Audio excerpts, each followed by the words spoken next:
Hello, and welcome to Insightful Conversations with your host, Three Principles practitioner, Adey-Jones. Join her each week as she welcomes some of the world's leading Three Principles teachers and practitioners who share how this understanding has dramatically improved the quality of their lives and the lives of those they work with. I'm so thrilled to have Jo Bailey with us today. Jo Bailey is an author, seminar leader, consultant to organizations and public speaker, psychotherapist, and a licensed psychologist. For the past 46 years, Jo Bailey's life purpose has been to help people find true happiness and peace of mind. As a young psychotherapist back in 1980, Jo searched to understand the connection between the psychology, the physical, and the spiritual led him to Sid Banks. After that initial meeting, Sydney continued to mentor and inspire Jo for the next 29 years on this paradigm shift in the field of psychology. Throughout his career, Jo has been a pioneer in his profession, weaving together ideas and insights on psychology and spirituality. Welcome, Jo. Thank you so much for being with us today. How are you? I'm doing great. Good. Having a good day. Wonderful. How about you? A great day, thank you. So, I always love to start out because I know your biography. I know how you found Sid. But can you tell our listeners? I know you were a young psychotherapist already working in the field of addiction and psychotherapy before you met Sid. So just tell us how you came across Sid and how that impacted your life. Well, it's an interesting. All of our journeys are a little bit different in how we met Sid. But my best friend from graduate school is Dr. Keith Blevins, and he had known about Sid for a few years before I met him, and had been working with George Pransky and Dr. Roger Mills and other people trying to get this new psychology out into the world. And Keith would periodically bug me and say, "Hey, you should listen to these Sid Banks tapes." And I was pretty cynical, skeptical clinical psychologist thinking, oh, here we go, another trip from California. No offense, Del. I'm from the UK originally. That's fine. Oh, you are? Okay. All right. Good. Okay. So I was, just kind of dismissive. I'd been interested in a lot of Eastern thought and done yoga and meditated and lots of different things in addition to humanistic psychology. But I tried to be very professional. So about 8 years into my profession, even though I had a really successful clinical practice in Minneapolis and, was kind of doing a lot of training of other therapists and traveling around the country, inside I felt really about burned out. And I was only 33. Wow. And I was already burned out. And I was just thinking, there has to be something better than this. What I'm doing is it's not working for me. My clients keep coming back over and over again. I'm seeing them for years. So there's got to be an easier way. And I don't know what, it was just kind of everything kind of came together at one point. And Keith asked me again. And at this point, Sid was going to be speaking at the University of Miami Medical School. And he said, why don't you come join us? And here's Sid. And something just kind of pulled out, it felt like a magnetic pull. I almost beyond my intellect, I said, oh yeah, that sounds like a good idea. And it was, even though my skeptical brain was going, what are we doing? What am I doing? What am I getting myself into here? There was something very strong and I couldn't explain pulling me. And so I went to Florida and met Sid that first night, just in a very intimate gathering, and just maybe 10 people or so.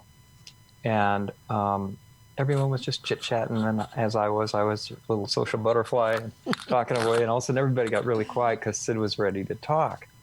And I kept talking to the person next to me, and everybody was kind of looking at me, and I thought, oh God, what have I gotten myself into? It felt kind of weird. And Sid started talking, and when he did, it just touched something in my heart really deeply. And all I can say is I felt kind of a dual reaction. Part of me felt like I did when I was a little kid. Just felt this lighthearted joy and curiosity, and wonder. And another part of me, my brain was just, oh, how, this is too simple. This is too easy to be true. This is, I was very skeptical. And so part of me wanted to run out of the room, and the other part of me was glued to every word he was saying. And so that went on for the evening. And but at the same time, it was kind of an odd thing. I met my wife that same day, within hours of meeting Sid, and fell in love at first sight with her. That's So I came beautiful. home back to Minnesota after that weekend with Sid, very confused that did I fall in love, or what was that? And it really, I didn't know what to make of it. It turned my professional and my personal world upside down. But I had changed, and my work, I couldn't work in the same way anymore. And even though I didn't really know how to teach the principles, or I don't even know if we talked about principles at that point. Whatever I was sharing with my clients, they would look at me and they'd say, wow, that was really powerful. So simple. Why didn't you tell us that before? Most of whom I'd been working with for a long time. And it really impacted my clients. And so the skeptical psychologist in me began to see the results. And I started thinking, I'm onto something here. I don't know what it is, but I've got to learn more. And so I spent the next year going back and forth to Miami, studying with some of the pioneers in this psychology, and did an internship. And I never really looked back. It was like there was just really no way to integrate this into what I had been doing, but to see this as a whole new paradigm shift. And it was super powerful. Personally, all my relationships changed. My stress and burnout seemed to evaporate almost within a few weeks of hearing Sid. I felt like I had a vocational renewal, and my desire to help people was finally realized. I finally had a way to actually help people, not just analyze their problems. Yeah. God, I'm so glad I asked you that question.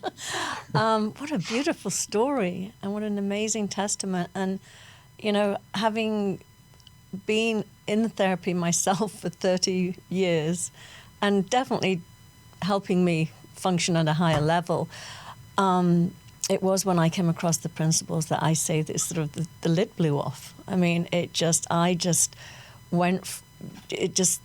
was like the unlimited potential just sort of shot through me, that I really, I don't have to live in the confines of my old story and my old thinking. It was remarkable. So I love to hear that. So you specialized in the area of addiction in particular. What got you into that area? Well, it was probably unconsciously, in a way. I have many people who suffered from alcoholism in my extended family. So I grew up with a lot of cousins whose mother or father or both were alcoholics. It was part of the Minnesota culture. Heavy drinking was part of what we did in Minnesota to survive the winters, I guess. And so I wasn't, but I remember one of my professors said this in graduate school. He said, someday, Joe, you're going to make a contribution to the addiction field. And it's going to change the field. And that came from out of the blue. And they didn't teach us anything about addiction and psychology. I don't even know why he said, but I realized later he was an alcoholic. And this was kind of prophetic in a way. So when I went to do my internship at a local mental health center, they had just gotten a big grant from the National Institute of Mental Health and Community Mental Health. And they were starting all of these programs for mental illness and addiction and different things. And we were all very unexperienced and all new to being counselors. And so the director said, Joe, I want you to be in charge of the alcoholism and drug addiction program. And I said, well, I don't know anything about that. And he said, no one else does either, so you're in charge. That's so funny. And so I just, jumped in the deep end of the pool and mostly worked with there was one guy who was the happiest and most mentally healthy person on our staff. And he happened to be a recovering alcoholic who was an old Marine sergeant, Vietnam vet. But he had His name was Bud, and he had the biggest smile you've ever seen. He'd walk in the room and just light everybody up. And all the rest of the therapists and psychologists and psychiatrists and social workers were very serious and, wouldn't laugh. It was serious business. And Bud was just full of joy.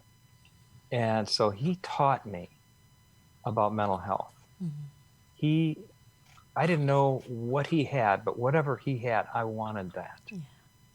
And it started me on a quest, knowing that there was serenity could be found, and it wasn't going to be through intellectually understanding a lot of theories about psychoanalysis and mm-hmm. all these different things in psychology. And so that just was the seed. And then through serendipitous events, I was asked to be the director of prevention for the state of Texas, the Texas Commission on Alcoholism.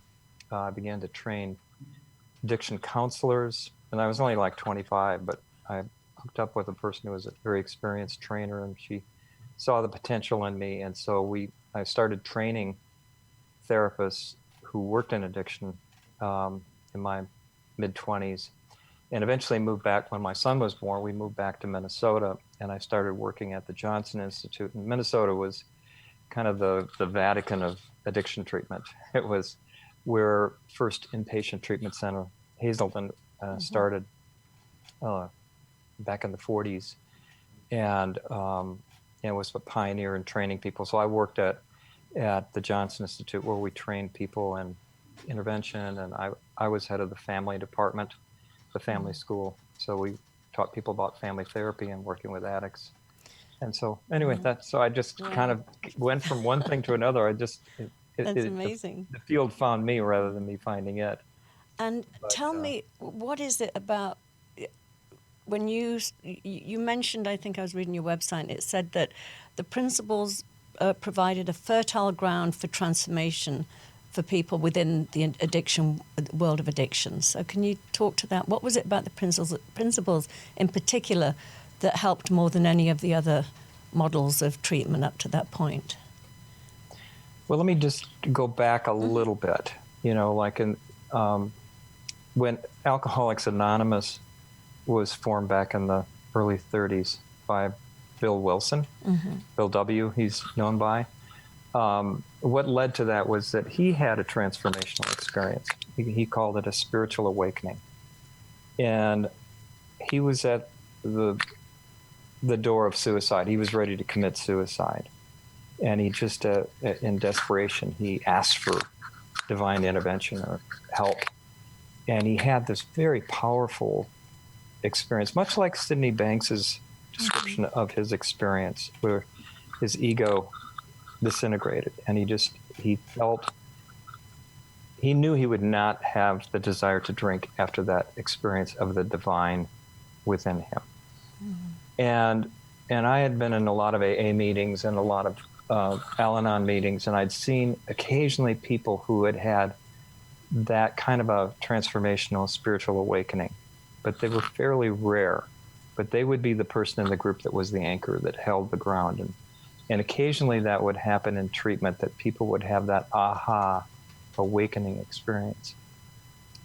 And those people didn't seem to struggle with recovery. They seemed to have seen something in themselves awaken that removed the desire to have to fill that void. The void was filled. They found the serenity, the inner peace, the connection that they'd been looking for.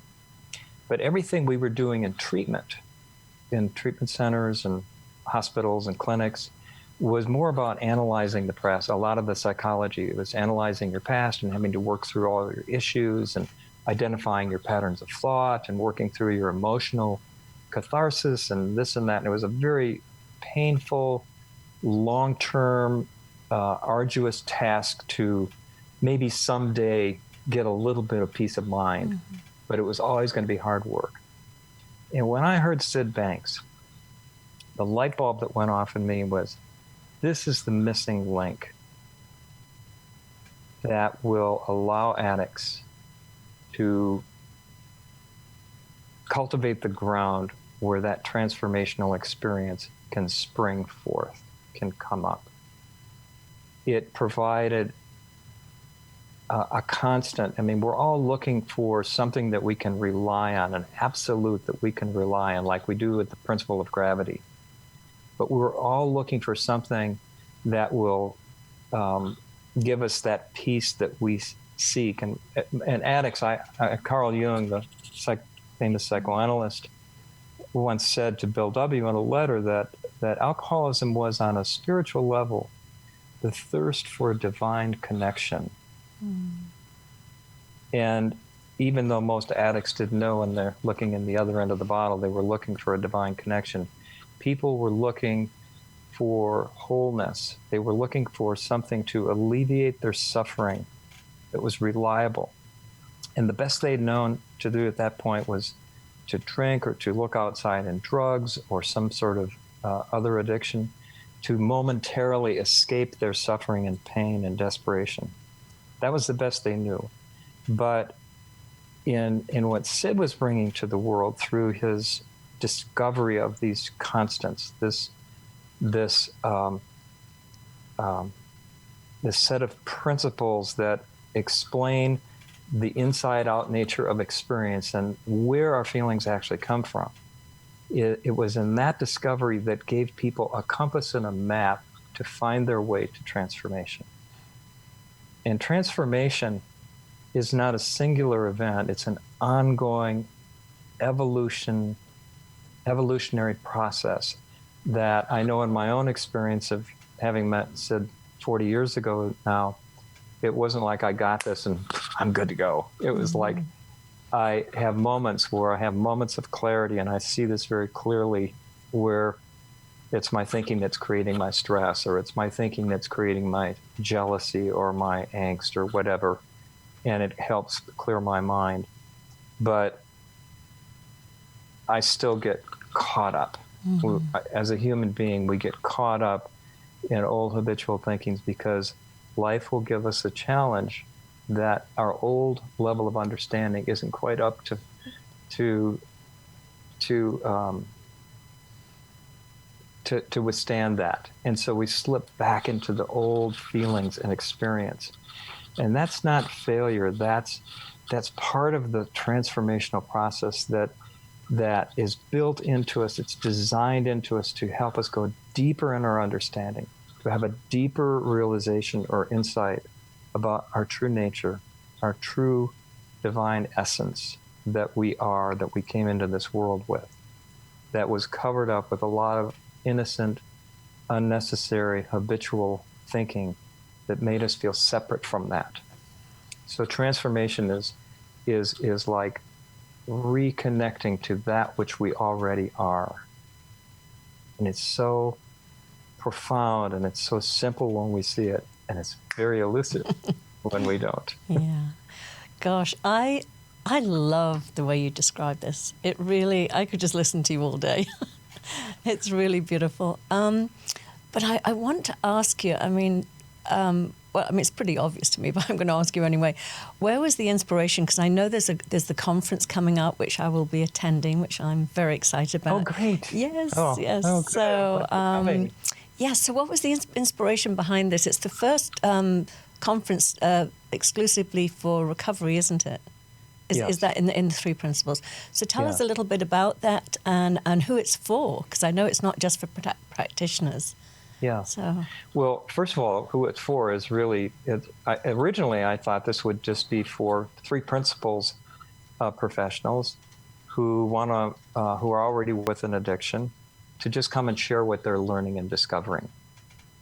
But then as I thought about it more, now this is really for the layperson, for people who might love an addict, who are in a relationship with one, or maybe someone who's in recovery, but they haven't really found that inner peace that they're looking for. They're still struggling with their addiction, or they're maybe sober but not serene. But I also thought it's also for people who are in the field of recovery, working from a more traditional disease paradigm model, who have heard about the three principles, or who have encountered people who have gone through three principles-based treatment and have seen something different happening there. There's something really powerful happening. So they're curious. So it's for professionals in the addiction field. There's continuing education credits for nurses, addiction counselors, psychologists, social workers, etc. So that's who it's for. It's really pretty open. But where the idea came from, from the time I met Sid, I just knew, as I said earlier, this was the missing link in what's been missing in treatment and in recovery circles. That when we don't understand how our mind actually is working in the moment from an insight level, not just intellectually understand it, but really understand and see in the moment when I'm having a thought experience of, let's say, stress, that what I'm thinking about is not what's creating my stress. It's the way I'm thinking about what I'm thinking about that's creating my stress. And that awareness is like a light bulb going off that wakes us up and sees the very act of our creation. We're creating experience every moment. We're creating experience with the power of mind, thought, and consciousness. And every now and then we wake up and realize that we're doing that. Mm-hmm. And in those moments, we self-correct. It's like, oh, don't go there, Joe. That's a big mistake. Or, oh, there I go again. Oh, whoops. We just kind of, and in the beginning it was, oh, no, not again. And later I have more compassion. I could see, oh, there I go again. Oh, hey, I'm human. So what?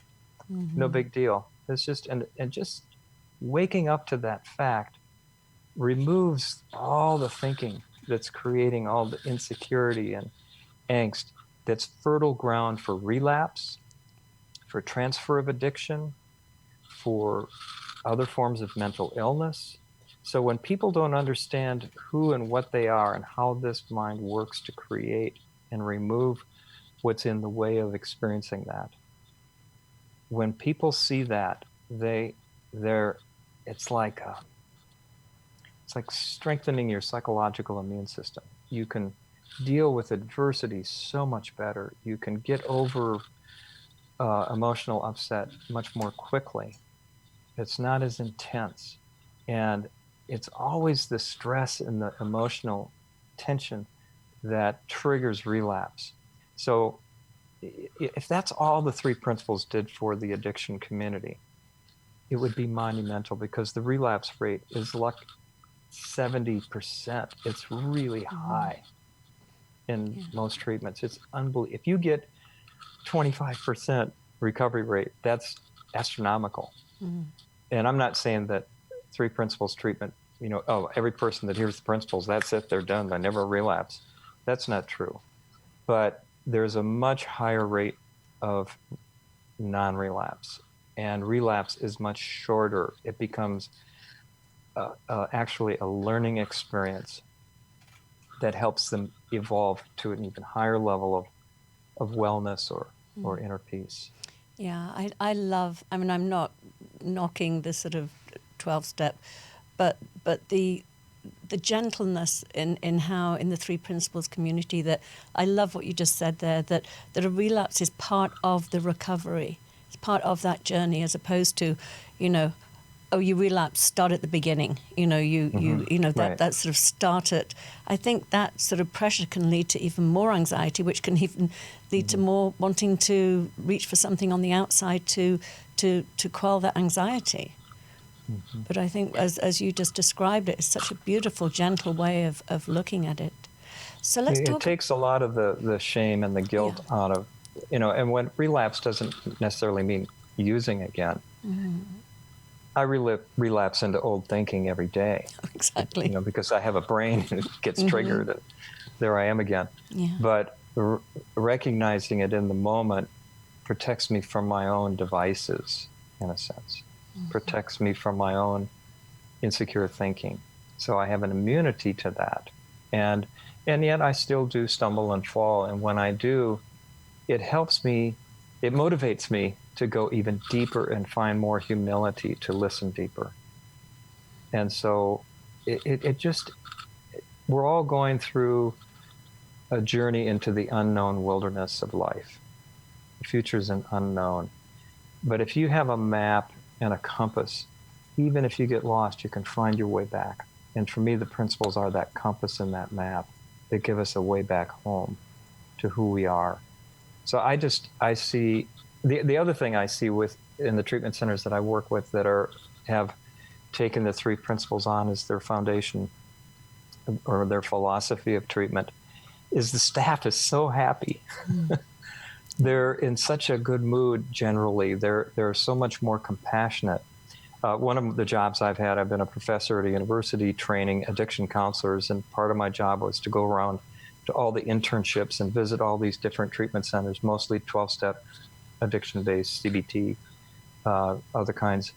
And there's some, they're all vary in their quality, et cetera, but the overall mood of the staff tends to be very stressed, kind of grim. There's a lot of burnout. We have an extremely high burnout rate in the addiction field. You walk into a 3 principles treatment center, and people, they just say, I could do this for the rest of my life. This is no big deal. I love doing what I do. It's not stressful anymore. It's like getting to watch miracles every day and seeing people change. It's just feeds my soul to do this work. And that's the way I feel. I mean, I'm 70, almost 72. Wow.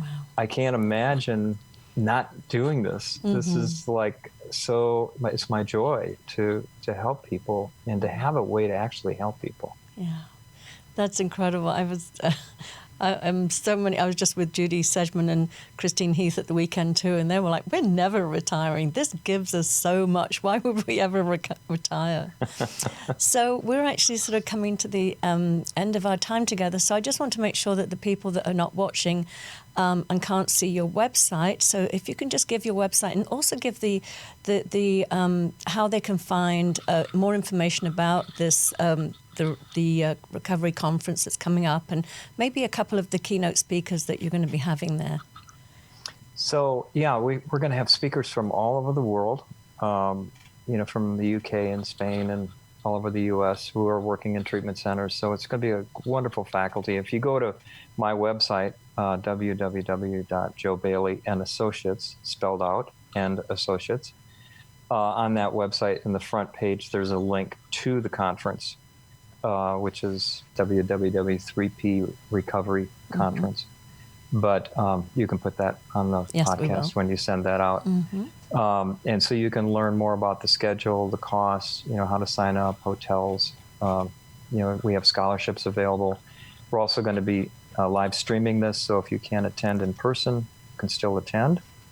And we have, Sandy Crott is going to be presenting. We have people from a variety of treatment centers around the country and in the UK. Jacqueline Hollows from the UK, who's worked in prison programs, is going to be speaking. Dr. Amy Johnson, she and I are co-hosting the conference. Dr. Bill Pettit will be there. Harry Dubitsky. Can't remember everybody right now, but lots of really wonderful teachers. Exactly. Well, as I said, I'm so excited to be going as well, and I look forward to seeing you in person there and all the other wonderful people in our community. So thank you again for sharing today. It was wonderful. Well, thank you for the opportunity, Del. I really appreciate it. Okay, wonderful. Well, I will see you in May. Take care. I hope to see a lot of you out there in May. Wonderful. Thank Minnesota's beautiful in May, by the way. Not always cold. Sounds wonderful. Okay, well, take care. Bye-bye. Bye-bye. Thank you so much for listening to the show. If you're interested in learning more about my coaching and mentoring packages, please reach out to me at deladeyjones@gmail.com. I would love to hear from you.